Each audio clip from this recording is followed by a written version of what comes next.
મિત્રો અત્યારે ગુજરાતના વાતાવરણમાં અલટો આવ્યો છે અને ખાસ ગુજરાતમાં ચોમાસાને લઈને હવે મોટા સંકેતો મળવા લાગ્યા છે।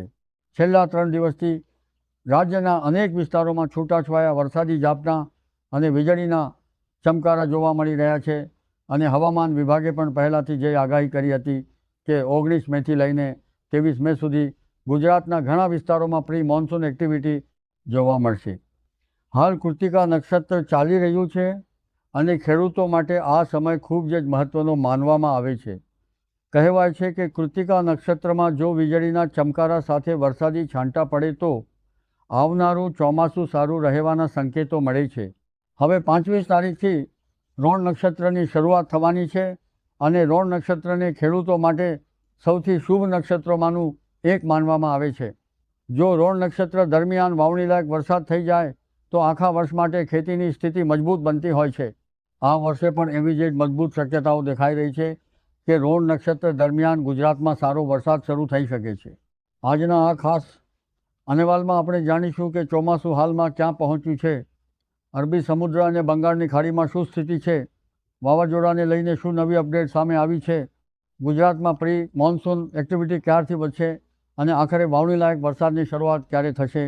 મિત્રો, જો તમે હવામાન અને ચોમાસાની સચોટ માહિતી સૌથી પહેલાં મેળવવા માંગતા હો તો વિડીયોને લાઇક કરો, શેર કરો અને ચેનલને સબસ્ક્રાઈબ કરી બેલ આઇકન જરૂર દબાવી દેજો, જેથી દરેક મહત્ત્વની અપડેટ તમને સમયસર મળતી રહે।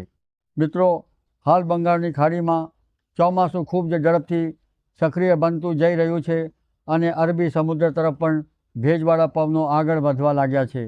જેટ સ્ટ્રીમ હવે ચોમાસાને આગળ ધપાવવાનું કામ કરી રહી છે અને સૌથી મહત્ત્વની વાત એ છે કે હાલ જે વેસ્ટર્ન ડિસ્ટર્બન્સ હિમાલય તરફ સક્રિય હતું તે હવે ઉપરના લેવલ તરફ ખસતું જઈ રહ્યું છે, એટલે હવે ચોમાસાને આગળ વધવામાં મોટો અવરોધ નહીં રહે। હવામાન વિભાગે પણ ચોમાસાની ધરી આગળ વધી રહી હોવાનું જણાવ્યું છે અને આગામી દિવસોમાં કેરળમાં ચોમાસાની સત્તાવાર એન્ટ્રી થઈ શકે છે। અંદાજ મુજબ 26 તારીખે મંગળવારના શુભ દિવસે કેરળમાં ચોમાસું વિધિવત રીતે પ્રવેશ કરે તેવી મજબૂત શક્યતા છે। મિત્રો, ખાસ વાત એ છે કે આ વખતે અરબી સમુદ્રમાં કોઈ મોટું વાવાઝોડું બનવાની શક્યતા ઓછી દેખાઈ રહી છે અને એ જ કારણથી ચોમાસું વધુ ઝડપથી અને મજબૂત રીતે આગળ વધી રહ્યું છે। સામાન્ય રીતે 1 જૂન સુધી કેરળમાં ચોમાસું બેસતું હોય છે, પરંતુ આ વખતે કેરળથી લઈને તમિલનાડુ અને ગોવા સુધી ચોમાસું ઝડપથી આગળ વધે તેવી શક્યતા છે। ત્યારબાદ 2 અને 3 જૂનની આસપાસ મહારાષ્ટ્ર સુધી ચોમાસું પહોંચે અને 5 જૂન સુધી મુંબઈમાં ચોમાસાની સત્તાવાર એન્ટ્રી થઈ શકે છે। હવે જો ગુજરાતની વાત કરીએ તો રોણ નક્ષત્ર ખૂબ જ મહત્ત્વનું સાબિત થવાનું છે। 25 મેથી 7 જૂન સુધી રોણ નક્ષત્ર રહે છે। ખેડૂતોમાં એવી માન્યતા છે કે રોણ નક્ષત્રની શરૂઆતમાં ભારે વરસાદ ન થવો જોઈએ, પરંતુ 1 થી 7 જૂન દરમિયાન વરસાદ જરૂર થવો જોઈએ। જો આ સમયગાળા દરમિયાન વરસાદ ન થાય તો કહેવાય છે કે રોડ 72 કાંઠે, એટલે કે લાંબા સમય સુધી વરસાદ બંધ રહેવાની શક્યતા રહેતી હોય છે। તેથી આ વખતે 1 થી 7 જૂન વચ્ચેનો સમય સમગ્ર ગુજરાત માટે ખૂબ જ મહત્ત્વનો રહે છે। હાલના મોડલ અને હવામાનની સ્થિતિ મુજબ ગુજરાતમાં 1 જૂનથી પ્રી મોન્સૂન એક્ટિવિટી જોર પકડતી જશે। શરૂઆતમાં વાદળછાયું વાતાવરણ, ગરમી અને ભારે બફારો અનુભવાશે અને પછી ધીમે ધીમે છૂટાછવાયા વરસાદી ઝાપટા શરૂ થશે। 2 જૂનથી લઈને 5 જૂન સુધી દક્ષિણ ગુજરાત અને સૌરાષ્ટ્રના ઘણા વિસ્તારોમાં 1 થી 2 ઇંચ સુધીનો સારો વરસાદ પડી શકે છે।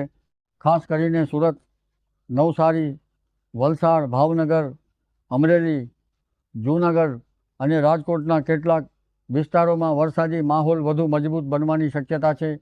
મિત્રો, હાલ બંગાળની ખાડીમાં હળવું દબાણ સર્જાયું છે અને આ સિસ્ટમ ભેજને પોતાની તરફ ખેંચી રહી છે।